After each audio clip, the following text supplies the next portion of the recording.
विविध भारती पुणे ठळक बातम्या. मुंबई गोवा राष्ट्रीय महामार्गाच्या चौपदरीकरणाचं रखडलेलं काम पुढच्या वर्षी डिसेंबर महिन्यापर्यंत पूर्ण होईल अशी ग्वाही केंद्रीय रस्ते वाहतूक मंत्री नितीन गडकरी यांनी दिली असल्याचं माजी केंद्रीय मंत्री सुरेश प्रभू यांनी काल रत्नागिरीत वार्ताहर परिषदेत सांगितलं. रत्नागिरी जिल्ह्यातल्या आरवली ते वाकेड मार्गाचं केवळ 10% चौपदरीकरण आतापर्यंत झालं आहे. जालना ते खामगाव या प्रस्तावित रेल्वे मार्गाच्या सर्वेक्षणाला काल जालना रेल्वे स्थानकापासून सुरुवात झाली.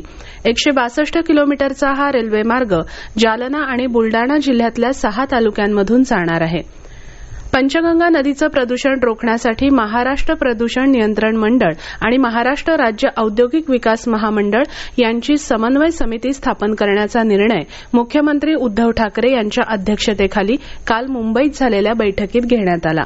या कामी आवश्यक निधी उपलब्ध करून देण्यासह विविध उपाययोजनांचं काम देखील ही समिती पाहणार आहे. राज्यातल्या ग्रामपंचायत निवडणुका बिनविरोध व्हाव्या यासाठी अनेक आमदार खासदारांनी कंबर कसली होती. अशा गावांसाठी मोठा विकास निधीची आमिषही दाखवण्यात आली होती. पण त्यापेक्षा स्थानिकांची राजकीय महत्वाकांक्षाच वरचढ ठरल्याचं अधिकांश ठिकाणी दिसून आलं. तरीही अनेक गावांनी एकोपा राखत निवडणुका बिनविरोध केल्या आहेत. उर्वरित ठिकाणी 15 तारखेला मतदान होणार आहे. पुणे जिल्ह्यात कोरोनाबाधितांच्या संख्येत काल 507 नवीन रुग्णांची भर पडली. कोविड-19मुळे काल जिल्ह्यात 6 रुग्णांचा मृत्यू झाला. पुणे आणि परिसरात आज सकाळी थंडी नाही. दिवसभरात आकाश साधारणतः ढगाळ राहील. किमान तापमान 19 तर कमाल तापमान 29 अंश सेल्सिअस राहील. या होत्या आतापर्यंतच्या ठळक बातम्या. यानंतरच्या ठळक बातम्या सकाळी 9:58 मिनिटांनी.